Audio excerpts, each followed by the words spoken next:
All right, welcome back to week 7, the Nifty 50 challenge, week number 7, and we're counting down all of these submissions. We're moving on to Kim Lawrence. Kim actually submitted some notes here. She did not shoot at 50, she shot at 55. That's okay, that's close enough. What I focused on this week is better focus. I think I achieved that. The tone might be a bit on the warm side though, was a bit challenging to shoot because the sun was in and out every few seconds, it seems. Still enjoyed it though. Let's take a look at what you submitted there, Kim. These look some pretty good shots. Love that people were getting outside in the springish coming weather. So 55 mil, because we were shooting at the 18 to 55. That's okay, 55 is close enough. So 5.6, you're limited with that 3.5 to 5.6 lens there. 1/640, ISO 100. Okay, this one. Wow, nice sharpness on this dude's face right here. I know where this is too. This is nice. So, and dirty chin. I get it. He's just got a little bit of a leaf goatee going on down here.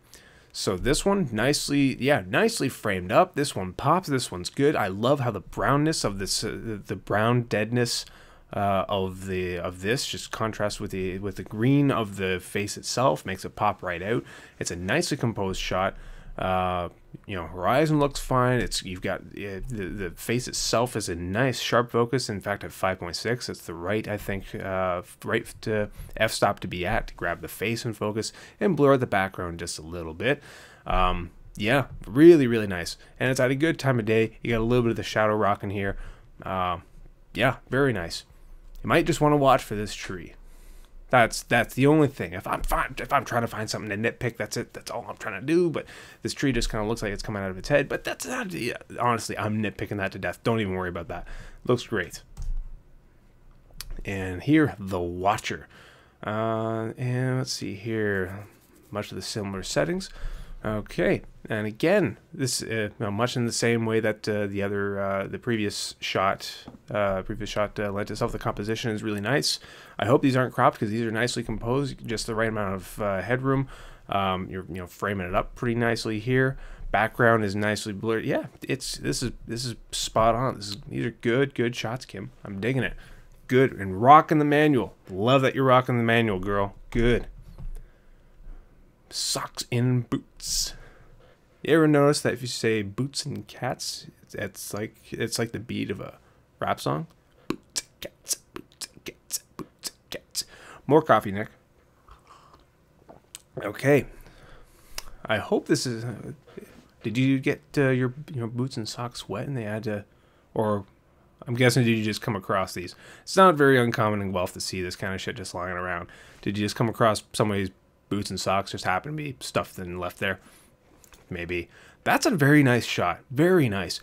Yeah, overall the brown earthy tones of this, it's composed very nicely. At 7.1 this is almost a product shot actually. This is a really, all it would take really, get rid of the leaves right in the middle here, polish up the shoes a bit. Make the socks not look so grungy, and this is a product shot. That's very nice. And when you're doing product shots, it's really good where you're doing shots. Doesn't have to be product shots for commercial use, but if you're just trying to take shots of objects to make them look like product shots, it's really good. Or food shots, especially food shots, product shots, same thing. It's good to up that f-stop, so f7.1, 13. That's really good to keep the whole of a smaller object in focus. So that's the effect that you're getting here, because otherwise at 2.8, if you were shooting at 2.8, you'd probably only get like these laces, that lace there in focus, and then the sock would be out of focus. Doesn't work. So that's a nice f-stop to have chosen for that. Exposure's good, contrast great. Yeah, this is good. I like it. Watching. All right, so it looks like the Watcher from behind has 6.3, 1/125, ISO 100. Okay, not as nice as the other Watcher. Reasons being that, first of all, the other one before, obviously you got the Watcher, has got his face, you got expression. Back here, okay, so you've changed the angle, you're shooting from back, but then look at your background. Your background now is this brick wall, it's very nice, but then you got the red door here. It's distracting. It's not as nice. It's not as well composed as the other one here. The other shot back here. This dude here. I'm assuming it's this dude, but from behind. Yeah. But otherwise, you know, exposure is on. It's nice. It's nice and sharp.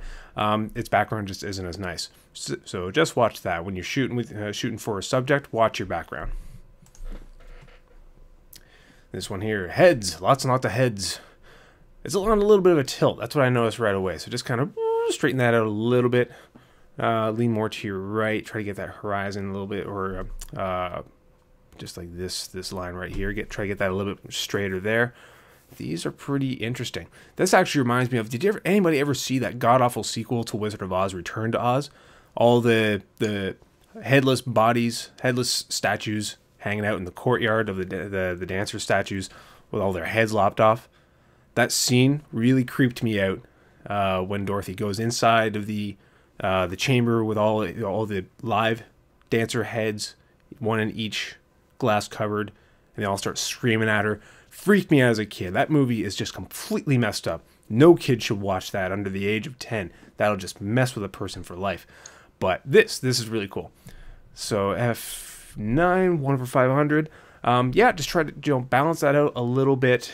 And at this focal length, try to focus on what is your eye supposed to focus on. Is it this up here? Is it this down here? Or are you trying to get both rows are equally important? So in that case, just frame down a little bit.